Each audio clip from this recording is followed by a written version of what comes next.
like to join the conversation, please feel welcome to come on and talk right now. The link is available in the live chat on YouTube. This is a talk show. If you would like to join the conversation, please feel welcome to come on and talk right now. The link is available in the live chat on YouTube. This is a talk show.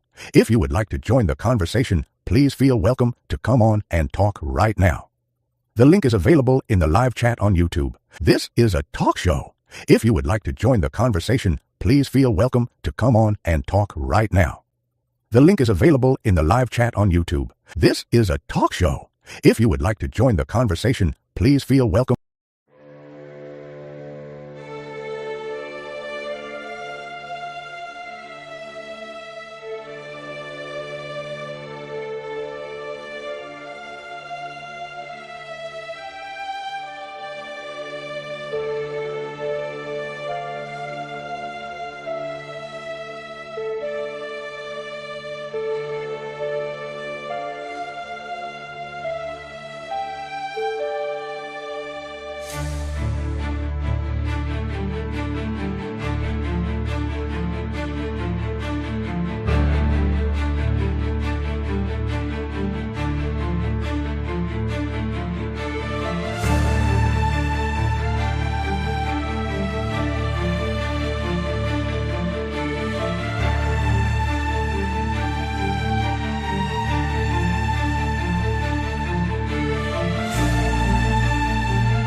Hello to who is ever there. Welcome again to Finding Gnosis, the channel where we try to ask the important questions, and we try to find out what is going on in this strange reality. It is a kind of old-fashioned talk radio show, so do feel free to come on. And we have someone already. Houghton. Hey, how's it Mason going? Houghton is in the house. Hello. Brother Houghton, how are you? Good. Can you hear me okay? I can hear you perfectly well, brother. Perfectly well. How Wonderful. are you? I'm actually doing okay today. I was able to line up a little job. Uh, Lost my job a little bit unexpectedly in the recent weeks and should be back on track starting tomorrow. So we shall see. Fantabulous. Well, I Yeah, do thank wish you you. all the best with that. Is it a dream come true as a job, or is it just a means to an No. end? No, it's just survival, but it works and it's not too much of a drive, so we're gonna Okay. roll with it. Well, I really wish I really wish you all the best with that, and I hope it goes Yeah, well. thank Hope you. it's a stepping stone to something you do want to do with your life. Yeah, well, luckily I'm able to take care of my purpose, my meaning outside of how I earn money. So Very, very important. it's Very, very very important fortunate. that everybody is able to do that. Hello to the prof himself, D Prophet. Are you coming on here today, Mr. Prophet? Global says there is a synchronicity with all aspects of life and a unification of priorities is coming. Okay. Yeah, Mason. I'd agree with that. Go Okay. ahead, go for it. Mason, what's going on, brother? I mean, you're always an interesting man to talk to. Have you Well, had I any? appreciate you remembering me. Of course. Have you had any insightful thoughts as of late in relation to what on earth is going on in this strange existence? Yeah, yeah, I was actually able to, about a month ago, finally formalize my own original, in my own words, from my own axioms, complete secular philosophy. So that's been very exciting. That's been kind of a lifelong project. So so that's been exciting. And Hello. Can you hear me? hello, hello. Hello. Can you hear me? I can hear you. Yeah. Excellent. Hello, Mason. Hello, Black Hole. Sorry, Black Hole. Just one moment, please. You're good. Mason was talking about how they've come up with a kind of philosophy on everything. And you are looking to put that out there, Mason. Mason, we've lost you. Phone Yes. sideways. Sorry about that. Mason, we keep losing you, brother. I don't know what's going on there. It is my phone tilting sideways as I'm pacing, and it cuts off my mic for some reason. Hmm. But yeah, no, I've been really happy with the progress I've been making on that, and I'd be happy to dive into it. But first, one of the thoughts I've been passionate about lately, and I'd really love some feedback, is it seems to me that deists, atheists, and agnostics are all natural allies in ways that theists are not. And it seems like we kind of have this overarching idea that deists and theists are the actual allies, when in reality, they don't agree on anything. Where you can say that deists, atheists, and agnostics, they all agree with science, they all agree with respecting democratic consensus, they all agree with the idea that God helps those who help themselves, in ways that theists, those who say, I know the specific God, it's this specific God, he wants these specific things, in ways that theists are just completely incompatible. That's a very interesting thought there, Mason. That deists, so people who believe in God, right? In a God, but not necessarily giving it a name. Yeah, an unintervening God, Right. a God who is not actively intervening in reality. It would be a deist. And Okay. there's natural allyship between Gnostics, agnostics, and atheists, between deists. So That's very interesting. And how does that manifest, Mason, would you say? Or is it something that you feel people aren't fully aware of yet? I feel like people aren't fully aware of it, and the way that it manifests is it allows theists, whether that's, Catholic, Muslim, Protestant, any specific religion, it allows them to say, oh, we all agree that there's a God, right? And they form this like false consensus with people. When in reality, someone who's open to the possibility of a God is not in agreement with any of the Christian doctrine, is not in agreement with any divine inspiration or divine intervention. Right, And I right. think if we Mason, understood that, Mason, your yeah, go ahead. position though, would you like to give your position on it all? Are you a deist or a Gnostic? I think you're going to have to tell me. Let me describe how I understand reality, and then you put me into a category if you want. Okay. Because I do believe in a real material triomni force in our material cosmos. And by triomni, I mean all knowing, all loving, perfectly loving, maybe is a better way. And what was the other one? All powerful, can do anything. What can do anything, know anything, and love anything? And my answer to that question is cooperation. Cooperation of thinking and potentially thinking forms of life can know anything. They can do Right. anything. I'm getting a bit confused here because Yeah, the deist view is the view that there is a creator that doesn't intervene. But then right. you're Yeah, saying then you're saying you believe in a supreme power that can do anything. Now, when you say it can do anything, I would say that would include intervening. right.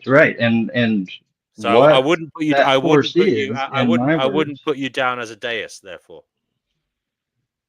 um, well, it depends on how exactly you define intervening, because human cooperation is intervening. I would say that consciousness itself emerges as a survival mechanism to intervene on behalf of life in a brutal and indifferent cosmos. and which came first then, the consciousness of the creator, or did it emerge after the fact, Mason? Because it sounds like you're saying it came after the fact there. Yeah, I don't necessarily believe in a creator. I'm open to any evidence, and I'm excited for where the science is going to take us, where the explorations of the greater cosmos is going to take us in future generations.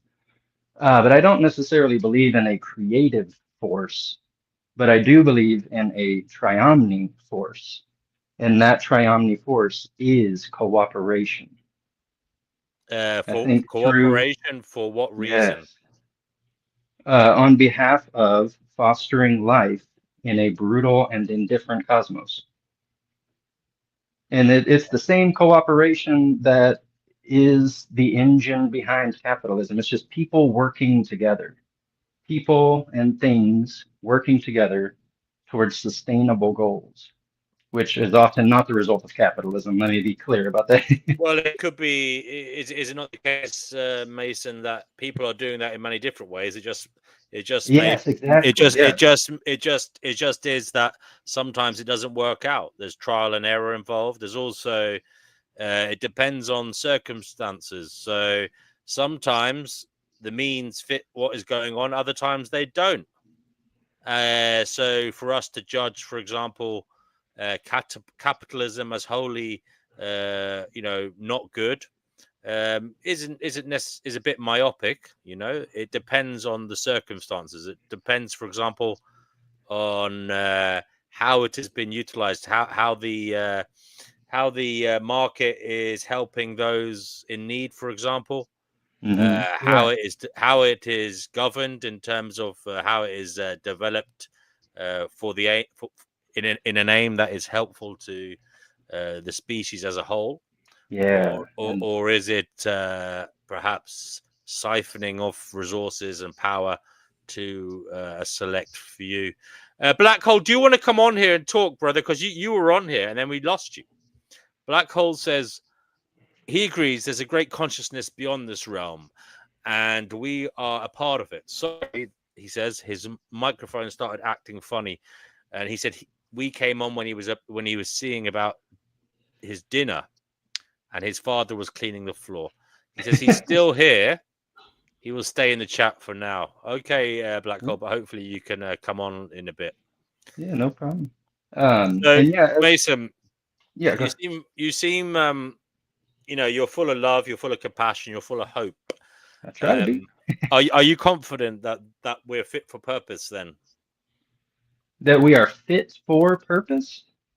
Yeah, as a phenomenon, as conscious beings, as sentience, as this collective power that you ascribe such value to, is it fit for purpose? The purpose being helping life flourish, whilst also eradicating suffering.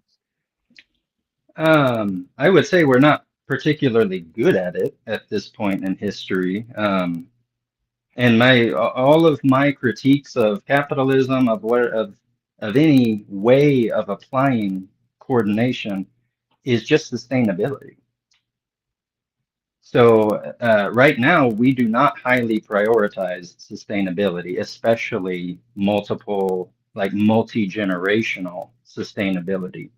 But we want to, like we overwhelmingly want to live in a safe, sustainable, prosperous world where we've addressed or at least attempt to address disease, poverty, war, homelessness, and democracy is already the overwhelming political force in this world.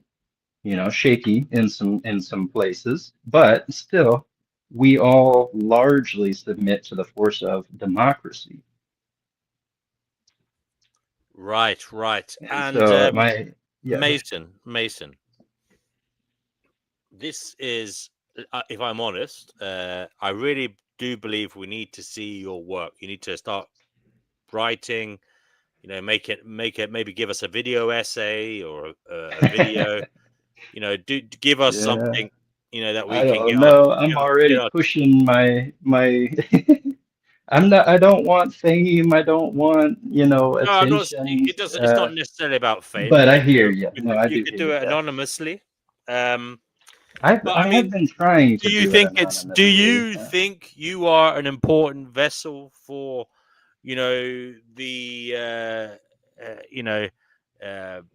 let's just say triggering of some kind of signal?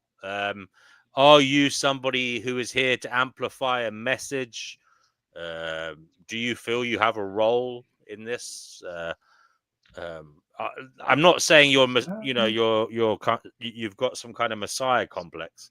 I'm just I'm just asking you, do you feel in some way that there is on your shoulders some kind of burden, some kind of yoke, that you have no choice but to vocalize something to save the world?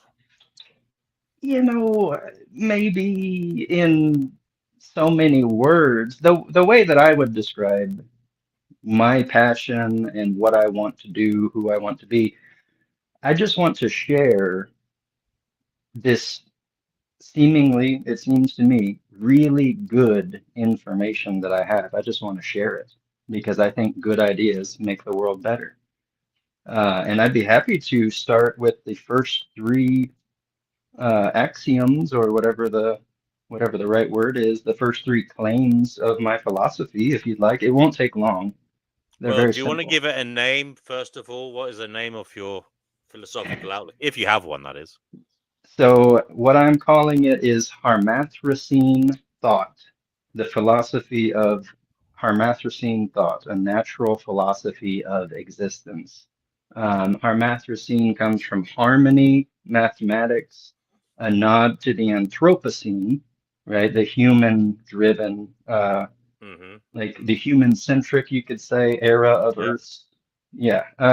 And then at the end, sustainability in the scene, an era, sustainability at the very top of our priorities. You put a lot of thought into Um, that. Can you say it again for us all? What is it again? Harmathrocene. Harmathrocene thought. Harmathrocene, is it? Yeah. Um, You can and write it yeah, down in the comments, and I'll share it on the screen if you want.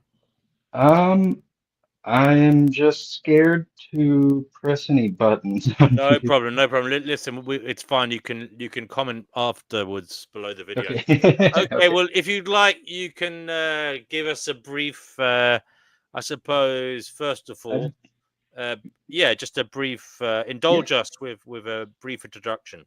I'd be happy to. Yeah. Okay. So the first axiom is the cogito. We seem to think. We are thinking beings that seem to be in a material, affectable, and vast cosmos. Would you agree so far? Beings who seem to think, yeah. Well, we don't And necessarily know that we're beings. We know that we are thinking beings. okay, Right? yes, The yes, foundation of the cogito is just if all else is a lie, if all else is illusion, we can know that the process of thinking is taking place, right? I think, therefore, I am. There it Thinking is is. occurring. So Yes. we are thinking, and we exist within a vast cosmos. What was that last bit? Can you say it So again? Sorry. so we are thinking beings that seem to be in a vast material and affectable cosmos. We can have influence on the material Affectable. cosmos around Okay. us. Yeah. Yes. Yes. Okay. All right. So that's, I'd say yeah. I agree. I Yeah. love it. That's claim number one, baby. All right. Claim number But then two. they'll ask, how can you Go ahead. prove that? How can we prove that we are thinking beings that Well, seem to be I in a vast? mean, I'm not going to say prove that we're thinking beings. I think that's fairly. Anyone would grant you that, right? That we think. But the other bit that we're in some kind of That the um, cosmos is vast, yeah. material, and affectable? I I I mean, hate to say, we have to grant you that we're not brains in a vat. Basically, is what I'm saying to you. We're not. There is something else. There is something outside of our thoughts. There is a well, materiality. It's not we all could just be. consciousness. Well, even if we were brains in a vat, we would still be Yeah, brains in a vat in a there'd still be a material material cosmos, reality. right? Yeah. Yeah, yeah. And So what I mean that's is, what I mean is, someone might say to you. Sorry, that was a poor example. Yeah, someone no, might you're say okay. to you that everything is just consciousness and there isn't any materiality. There isn't anything. But how can you prove to them that there is? How can I prove to an Because that individual? is one of your statements there. You said that we're thinking beings who Yeah, seem to exist, who exist in a material reality, right? yes. That we have an effect on. So actually, Are you gonna? actually, Are okay, you I see gonna? where you're coming Sorry. from. Yeah. Go ahead. My, I'm just trying to think out loud. Are you gonna say, for example, that materiality is inconsequential? It's just the name we give to something that we see and feel. Whether it's actually material or not is beside the point. It's something we have an So, effect on. so we seem to. That's the claim. We seem Oof. to exist in a Oof. vast material affectable reality. And to reinforce that point, I actually go straight to point number two, which is mortality. Would you agree that we seem to die? This experience, whatever it is, seems to end. Would you agree with that? It does seem apparent that other people die. Yeah. And a lot of people have been close themselves, you know, to Yeah. that big old sleep. And so from these two, But we may never know for sure ourselves. Because, well, you know, I'm not will you ever be sure that you've died? But it seems it apparent that other depends people on are what's dying. after It seems death. apparent that other people are dying around me. It seems apparent that death is pervasive, right? Right. That this endeavor that we call life, this accumulation of memories that we Mhm. call life, comes to an end. And so, if we can agree on those two things, what is the optimal survival strategy? This is where I feel like this philosophy really takes off, because it goes from we seem to think, we seem to die. Now, how do we survive? And I have, No, the question becomes, why do you want us to survive? I know I'm sorry if that seems absurd and maybe even grim, but I suppose that is a question you'd have to address. I mean, I would address it in kind of a morbid way where everyone is free to make their own choices. I'm talking to those interested in survival. You know what I mean? Right. If someone's Sorry, gonna I thought you know, your philosophy was some kind of universal view of reality, but yes. yeah. So what you're suggesting then is life has an interest in surviving, right? An inherent. Well, I mean, I'm going to say yes. I mean, it seems to be coded into us to I survive. think, and I think that having a goal to survive is completely valid. You In and know, of like, itself, for what reason? I'm just asking. Is there a yeah, particular? I'm just look. I'm going to agree. The coding is there, all right. But I'm yeah. just wondering, does your philosophy have a reason for striving to survive? I'm not asking you. You know, I'm not saying it's a bad aim. I'm just asking you, have you given it a reason other than the fact that we're coded to do it from our biology? So, what is the reason for I mean, you don't survival? have to have come up with one. I'm just asking you, Well, have no, you? I just, I do. I just think it's a little bit different of an answer than you're looking for. No, look, I'm not actually looking for any answers here, brother. Honestly, it's Well, completely your. okay. Because what I would say to the idea of like, why is life worth living? Why should we continue it? Is I do look at existence as a bit of a test. You know, we don't have any promises. We don't have any threats, at least valid ones. You know, religions do their best, but we don't have any promises. We don't have any threats. We don't have any, uh, guarantees of rewards. And those are the exact criteria for a true test of authenticity. I think it's just overwhelmingly clear that this existence is a test of who you are. So it could be just a test without a tester, as in like there's nobody marking your exam at the end of the day. It's just by the mere phenomenon of being, you are tested I because think it's, so, yeah, because that's the you're one you're thing you could you're say th- about this you're world, right? Or go you're ahead. thrown into this bizarre place, Hmm. and it's a struggle, and there's so much at stake in terms of, it's very dangerous here for you and Hmm. for your loved ones and just for other people. You have a duty of care perhaps towards others. Just by being born, there's a lot put on your shoulders just by the mere happenstance of being. Is that what you're saying? Hmm. I think so, and then the one thing that I think everyone can agree on is this life reveals people's true character. You know, like this life, for everything wrong with it, for all of the pain, for all of the suffering, it reveals who people really are.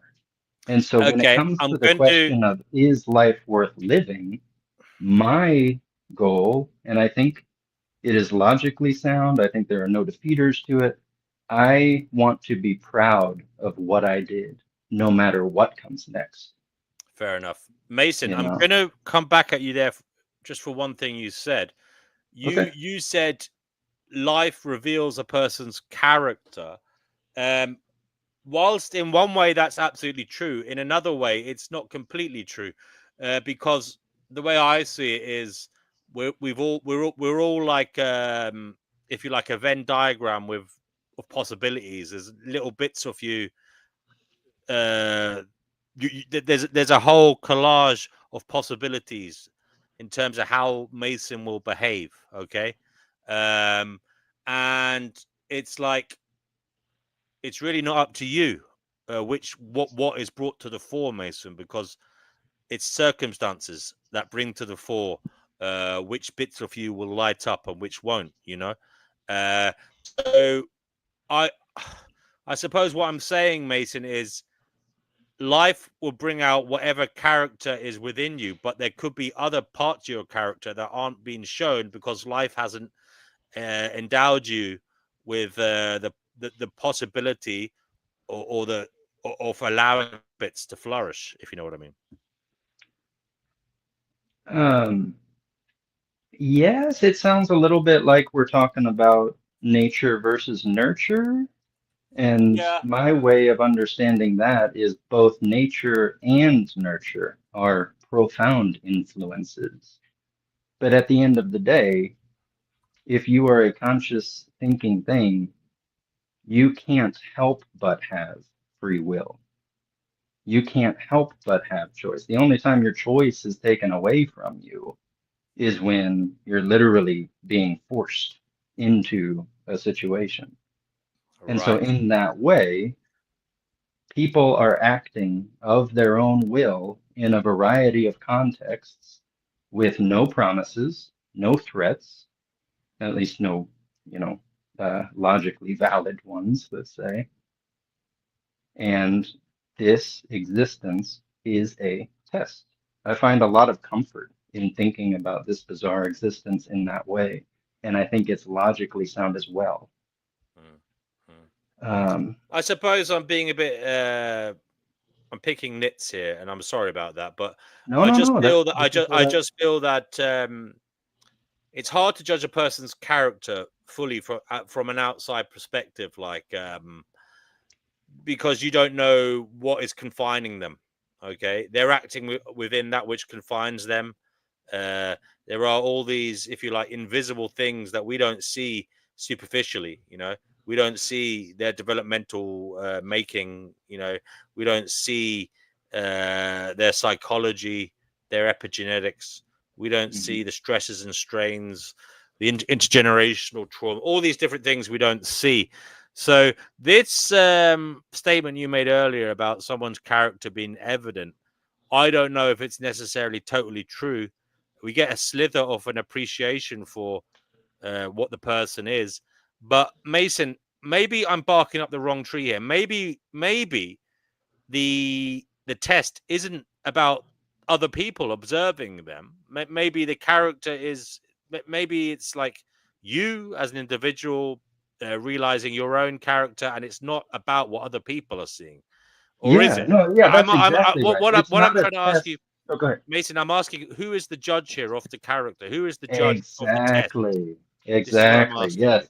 Okay. Yeah, we're on the same page now because it's not, viewing existence as a test is not in the eyes of others, right? It's in a cosmic existential scale. And ask your question one more time, if you don't mind.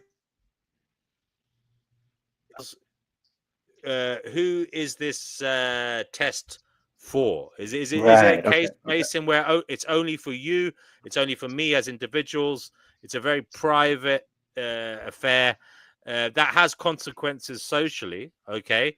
But only we as actualized beings can appreciate what we do truly, because other people can never truly know who we are and what we've been through, what makes us up, etc., etc. So exactly.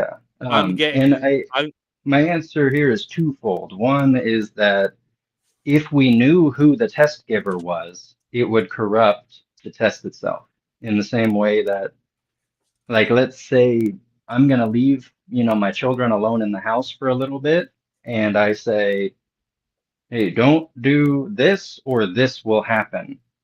Well, then if they don't do that, is it because they truly didn't want to do that, or are they worried about the consequence? The consequence and the promise and the knowledge, the certain knowledge of the test corrupts the test. And so in this way, my way of looking at reality, it subsumes game theory. It subsumes, what is it, in the Matrix, simulation theory. I don't know why the word simulation wouldn't come to my mind, but yes. Mason, where is the connection between you being tested by yourself and the effect on reality that you were suggesting is evidenced by us being conscious? And that's what I'm trying to get to now. Where is the connector here? So there are things that I think we don't know right now, and there are things that is that part of the test, Mason, that you have an appreciation of how you're connected to the ongoing development of reality, and I think it's for you to understand, but it's not for others to comprehend. I would say it's not necessarily for yourself or others. Like there are things that like what happens after death, we're not going to know until we die, right? And in our inability to know, it perfectly matches what would be a true test of authenticity.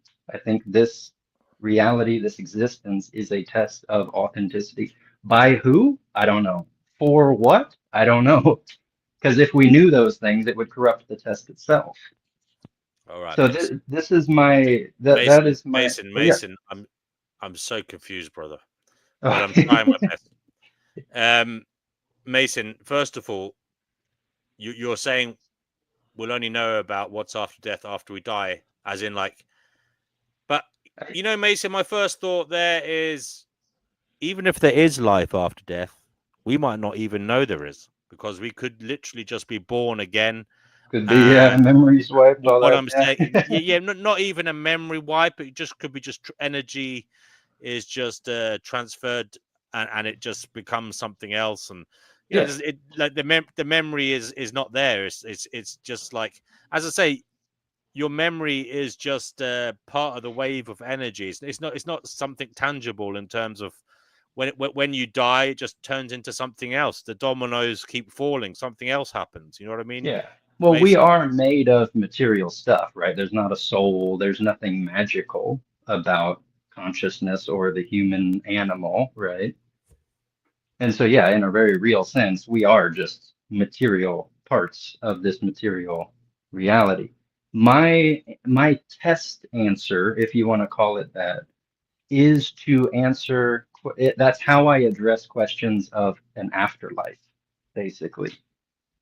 Is basically just like, hey, we don't know certain things. We're not gonna know certain things, and I'm gonna be proud of what I did, no matter what.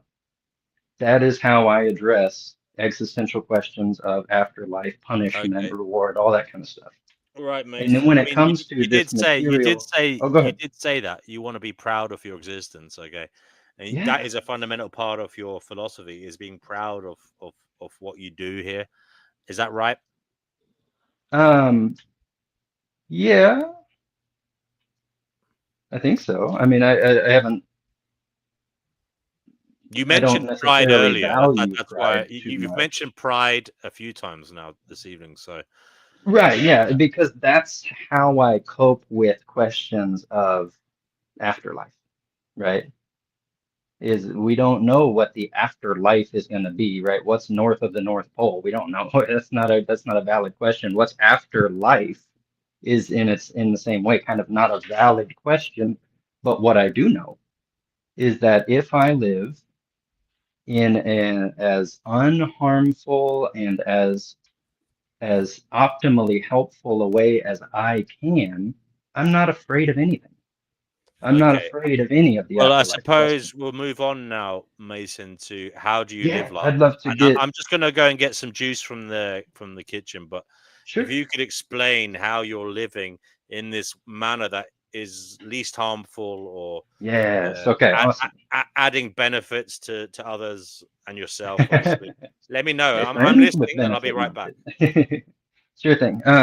So yeah, so that's how I address, afterlife existential kind of questions. And when it comes to this material existence in this material reality, it goes into after we seem to think, we seem to die.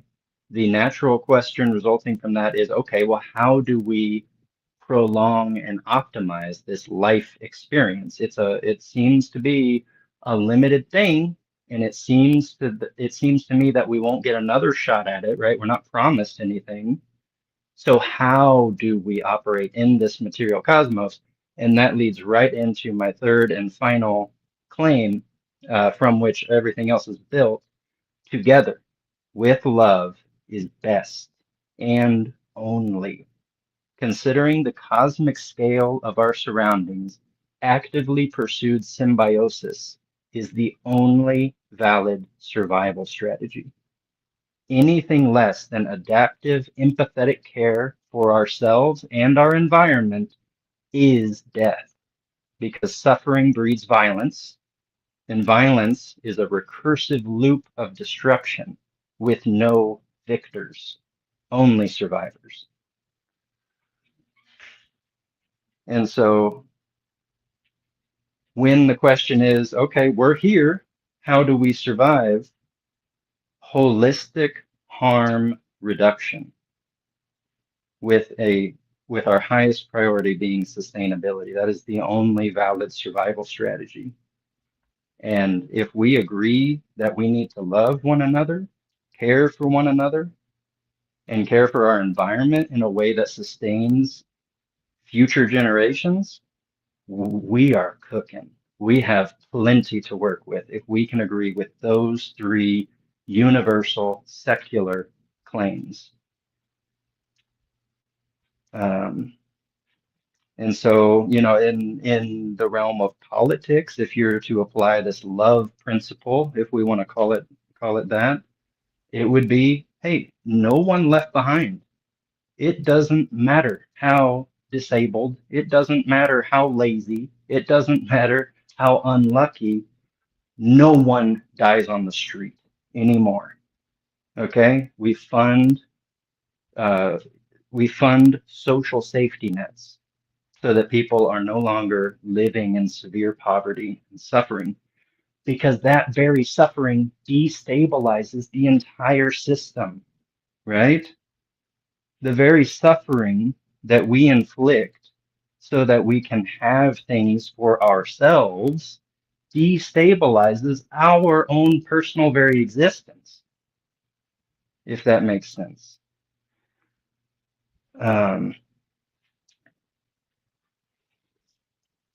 And yeah, so those are the three claims to it. And then I have a hypothesis on the greater cosmos itself too, if you wanted me to switch subjects a little bit, or if you have any questions. Mason, I'm enjoying listening to your passion. So yeah, go for it. Sure thing. Okay. Yeah.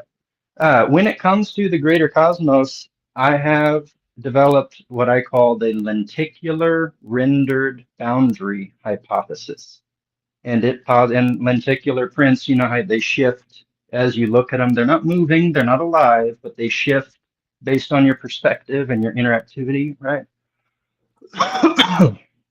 Excuse me. So the lenticular rendered boundary hypothesis says horizons are not fixed, be it the terrestrial horizon, the event horizon of a black hole, shout out black hole, or the cosmic horizon, what seems to be the edge of the universe. It lumps all horizons into the same category. and labels them responsive, in the same way that our ancient seafaring fellow people realized that, hey, if you chase the horizon long enough, a mountain is born from it, right? Can you imagine that those people, their minds being blown?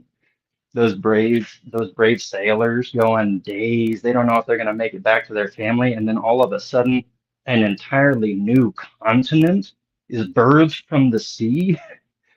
That is the same principle that applies to all horizons. They are not fixed.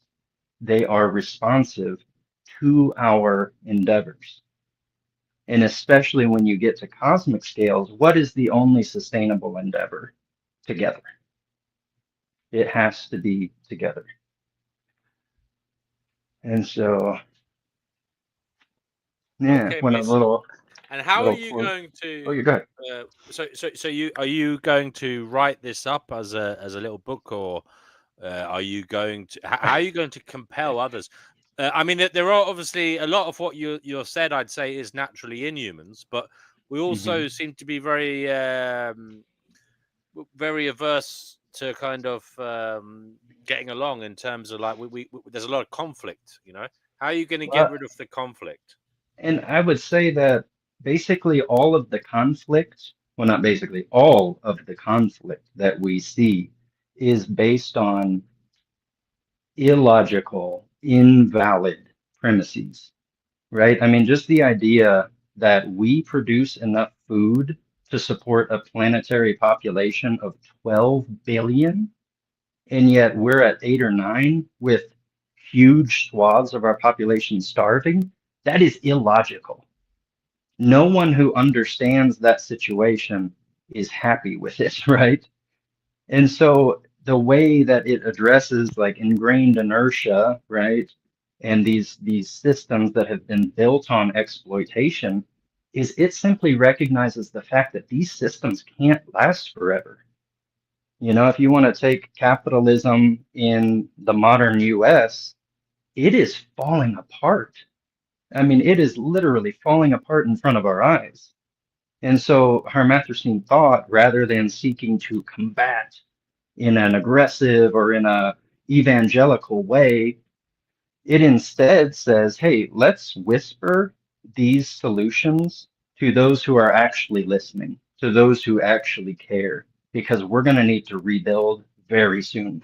You know, it's not about yelling it from the street corner, which I'm not opposed to, but when it comes to rebuilding our world from the selfish, extractive, exploitative ways that we've done things, it's literally just a matter of time, not a matter of force, because exploitation itself is unsustainable.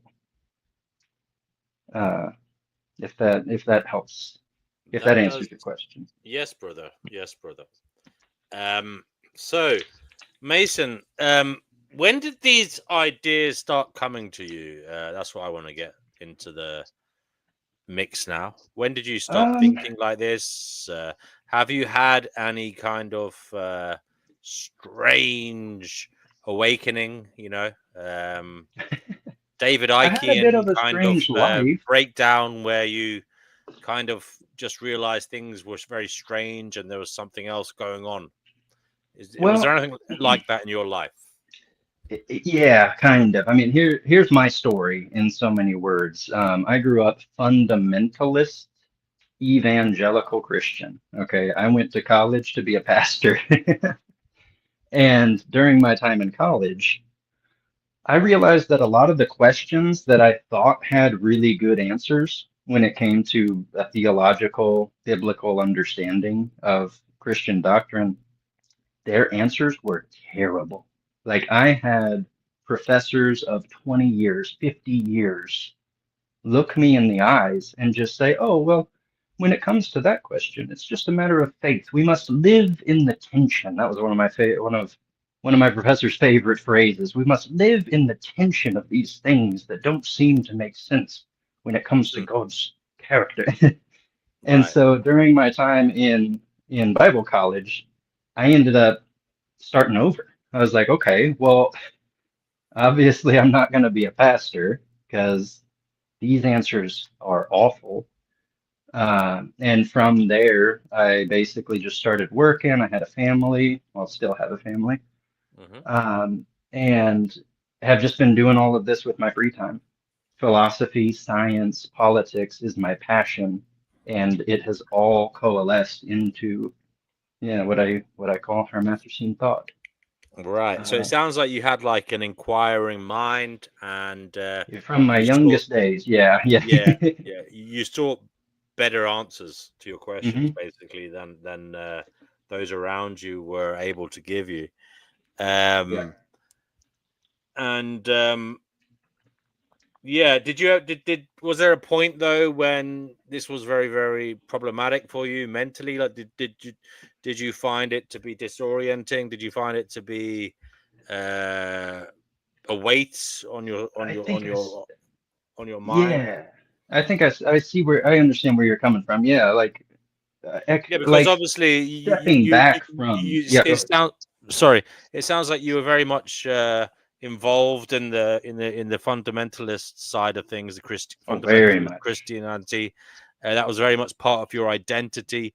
So I'm Yes, just interested absolutely. to hear It how was, yeah. you It was what was that period like when that little bit of that huge part of your identity started unraveling?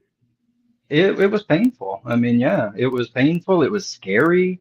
It was I basically was raised to think either you believe in God the way we do, or you're a nihilist, right? Those were the two options that I thought you had in life. But I don't know. Basically, I just kept going for some reason. It was like, okay, well, if God's not true, for lack of a better word, if I can't rely on his promises, his intervention, his afterlife, what do I do? And I just basically doubled down on learning and on loving the people around me. And I've been very, very fortunate to have amazing people around me. Even after my deconversion, I was able to get resettled and make new friends. And Right, right. Yeah, yeah, and I think that's a nice it's nice that you and came out in that way because we are all in this together. We're well, all in this yeah, we're all in and this in the times when I was more alone too, that's why I'm so passionate about the idea of looking at existence as a test, because that in and of itself kept me going for a long time. Just morbid curiosity and the desire to be proud of what I did, no matter what comes next. right, Those two right. things really kept me going in times when, yeah, it would have been easy to give up. Mason, has there been any, would you say, residual kind of effects from your days as a fundamentalist Christian or a Christian fundamentalist, however you want to say it? I mean, whether that's good or bad, maybe both, I don't know. But would you say there's been any kind of parts of you that have just clung on from those days to the way you No, think? no, not as far as like reshaping my patterns of thought and everything. No, not necessarily, because I have always been so logically minded that when I understood the logical contradictions internal to Christianity, it was very easy to just, oh, get this stuff away from me, kind of mentality. Right, right, right. Um, Yes. but Do yeah, you miss say, any of it? Do you miss anything about those days, though? um, no, and here's why. Because we can do so much better. There's nothing that the church does, or that my relationship with Jesus did, that I can't enjoy 10 times more now that I'm free of all of the burdens of the problematic beliefs that came along with it, all of the cognitive dissonance and all of the ways I was. It really. I don't mean to speak too harshly to Christianity, depending on your audience, but there are a lot of ways in which it causes you to dehumanize people. And so being able to shed that was incredibly freeing. And in the years since, I actually appreciate that I know so much about the Bible, that I know so much about world religions, because that was another thing that I studied while in college, uh, because that's given me really great information to be able to connect with people and to be able to build my own ideas. Because I've just now have all of these sources of inspiration that I can say, ooh, this has a little grain of truth to it. Let's explore that, and let's in Christianity, in the Bible, it has a lot of little grains of truth. It has a lot of little pieces of beauty. And I'm still able to appreciate those because I am committed to a logical and coherent way of understanding reality. So if Christianity gives me something that's neat or something that's beautiful or a psalm or something like that, it's still mine. It hasn't gone anywhere. But instead it's part of a larger collective of information that I have been interacting with, for my whole life now. So no, I just want to do it better, You yeah, sound sure. like, forgive me, but you sound like you sound like, although you're very positive, and you sound like you could be a little bit hard on yourself. Probably, but Sorry. uh, I said probably, but Yeah, because it sounds like you're like, from what you're saying, it sounds like the expectations you have for yourself are very high in terms of like doing something kind of cosmically significant, I'm already doing it. My family, my daughters, my soulmate, fiance, I'm already living my fullest potential. This is just true information that excites me. Well, that's very nice to hear, brother. I'm Yeah, glad that yeah, that's yeah. so you mentioned you have a soulmate. Oh, You absolutely. do I don't you believe in souls, but I have a soul. so that terminology, is that just someone you're deeply in love with? You don't believe in like twin flames or soulmates or anything like that in reality, do you? Or is it just that you got Basically, lucky and you met someone you vibed like? I do feel like I got extremely lucky. Yeah, it's basically the same kind of thing. Like everyone is just, you could say that any given relationship, whether it's romantic or friendship, has like a percent compatibility, right? Good friends might be 70% compatible. Like a healthy, strong marriage might be 90% compatible. And so in my mind, when you use the word soulmate, it just means you're at the like 95 and up percent compatible. I love this woman. I love doing everything with her, and I'm excited to do that for as long as I can. And thank goodness she is too. So Well, that sounds like a real love story, fair play. yeah, yeah. Um, Been fortunate. have Yeah. you got any advice for the rest of us how to keep things running smoothly in relationships? Um, in order to love someone else, you have to know yourself. In order to love someone else and connect with someone else and give yourself to someone else, commit to someone else, you have to know who you are. And so that's always my biggest piece of advice with romantic endeavors is like, yeah, get out there, good luck, have fun, stay safe. But first things first, you've got to know who you are. You've got to know what you want. You've got to know what you're passionate about. You've got to know what you believe. Because if you don't know those things, how is someone else supposed to come in and find them out? It's possible, I guess, but it helps a lot when you know yourself first. Um, and other than that, I don't know. And Stay that safe. process of knowing yourself, how long did that take you, Mason? Oh, still working on it. Lifelong Yeah, good endeavor. answer. But it helped a lot. Genuinely, it helped a lot when I was 25 and my frontal lobe finally finished developing. That it was like a noticeable thing. I Yeah, knew, yeah, yeah. basically what I believed, and then I had a fully formed brain, and it was off to the races, kind of idea. And so take care of your Cool. brains. Look after your brain, folks. And right, Mason. that has been quite an eye opener in terms of your way of looking at things and your kind of personal mission, as it were, Mhm. and the way you live Yeah. your life. And I'd be happy to send you. I do a lot of writing. Yeah, well, And I'd have you be got happy to send you something? anything. Have you got something that have you started a blog yet? No, I write stuff for fun and then I send it to my friends, and that's about it. Well, feel free to But share the I'd be links happy below this to. video. Well, is there like an email maybe I can send some things to, or Sorry, what was that? is there an email that maybe I can send some things to? I don't have any Yeah, like personal reference or sources, finding but gnosis society at gmail.com. Finding Gnosis Society Yeah, at Gmail, you said? .com. Yeah. Hello Okay. to brother Marcus. Salutations, brother. Nice to have you here. If you want to come on, brother Marcus, now's a good time. I've just heard a lot of information there from Mason.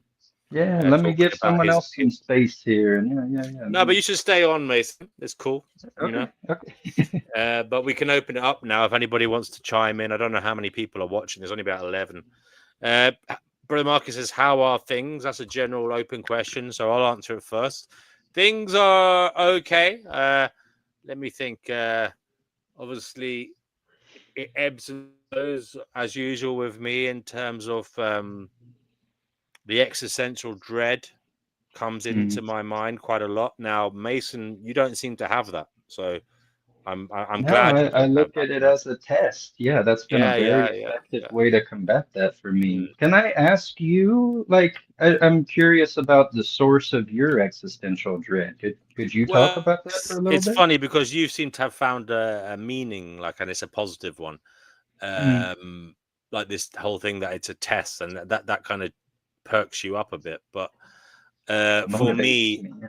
yeah, look, I'm not going to lie. It's probably just brain chemistry. You know what I mean? My brain chemistry just ebbs and flows. And Mm. sometimes I feel good, sometimes I don't feel good. And that's And a I real know, thing. That is and a real thing. exactly, Yeah. and I do notice that sometimes. And we do tend to put a lot of thought into how we feel is based on what we're thinking or what is going on in our life.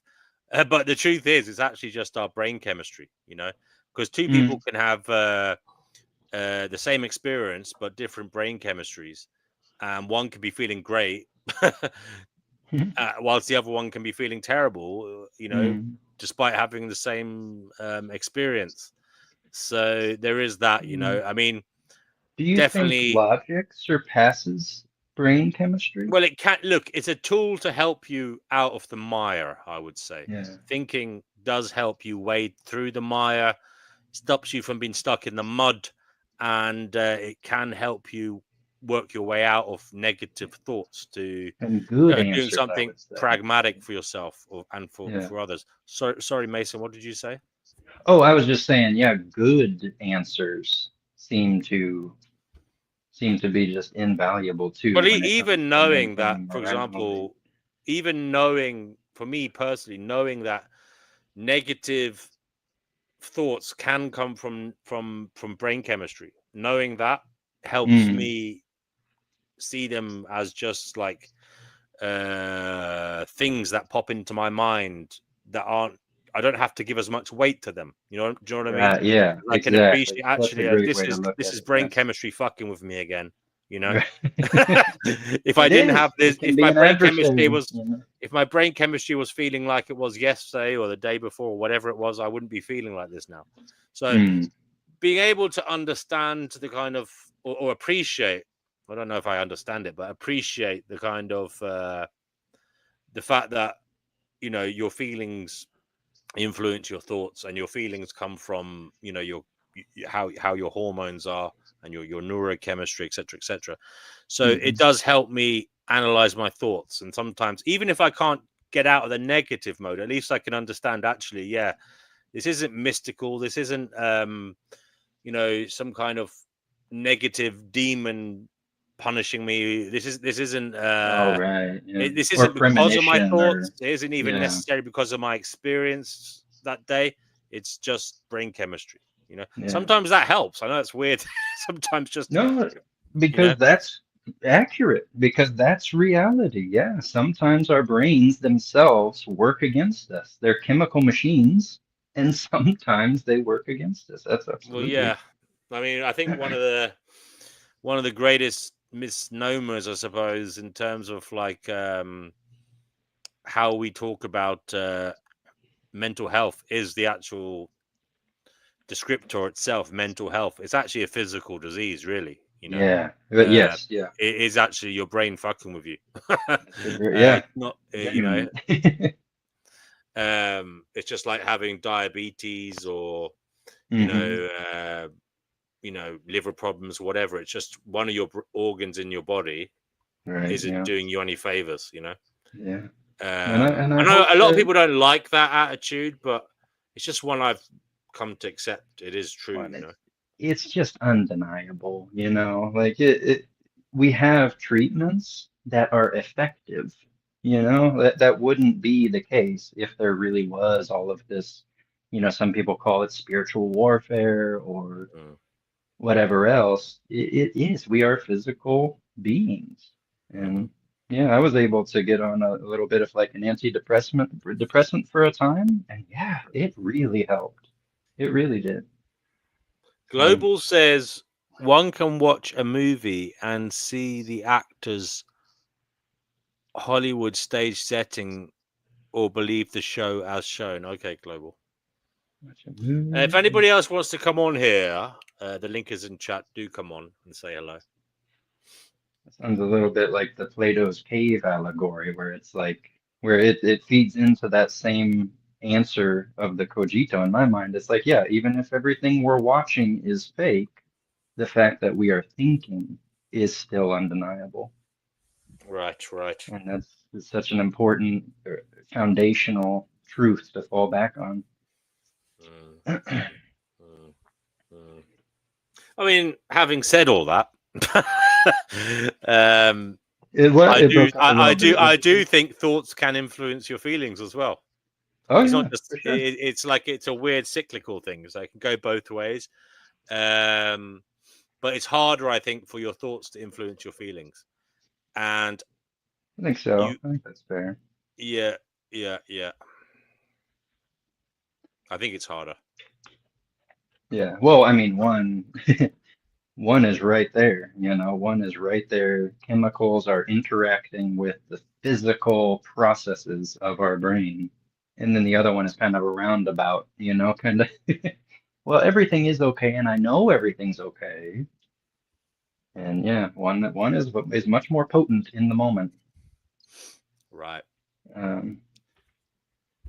Yeah, I think I might bounce and get some dinner here. Is there any last things you were curious about, or?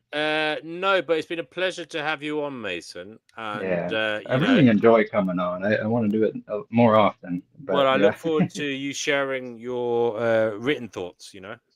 Yes, yeah, I'm excited to send you some I think things. you should start a blog or something, and work it out with a pencil, and maybe we'll be able to comment on your work, and who knows what we'll come up with.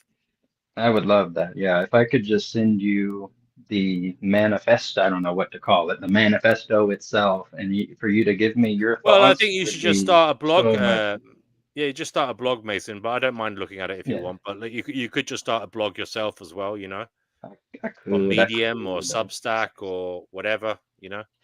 Yeah, maybe. Well, why not? I'm shy. I don't know. Well, brother, it's there's no need to be shy. I mean, you're the same as any of us. We're all trying to figure out what the hell is going on, and if you build it, they will come.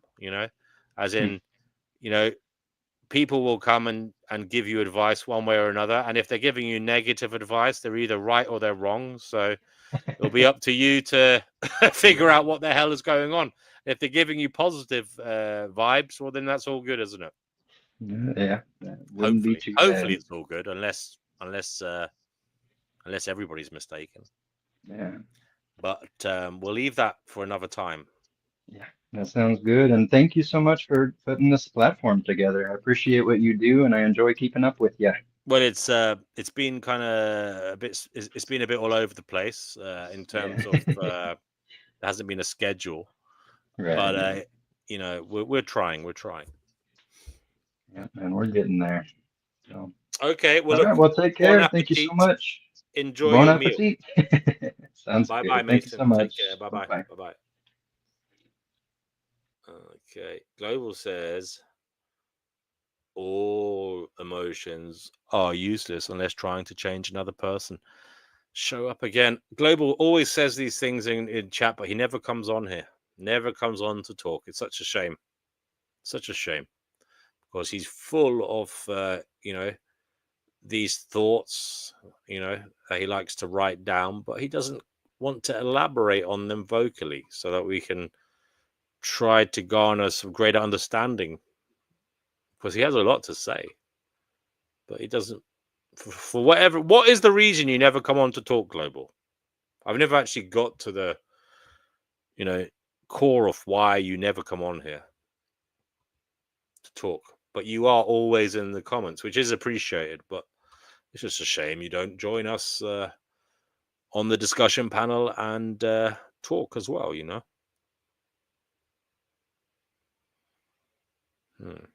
Hello, if you've just joined, the link is in chat if you do want to come on and say whatever is on your mind, get it off your chest, and see where it takes you. This is a talk show. If you would like to join the conversation, please feel welcome to come on and talk right now. The link is available in the live chat on YouTube. This is a talk show. If you would like to. Yeah.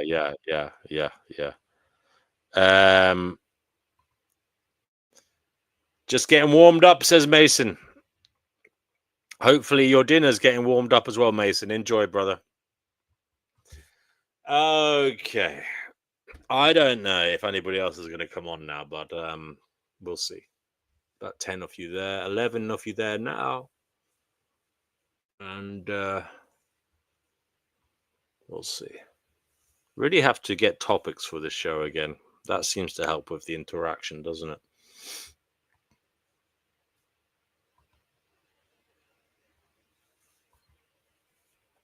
So we'll wait. We'll wait for somebody.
Okay, I think we will end it there then. Nobody's coming on tonight, so we'll leave it there. And we'll say good night, good day, good morning, good afternoon, good evening, good whatever, wherever you are. And enjoy it. Take care. And maybe we'll chat next time. All right then. Bye-bye.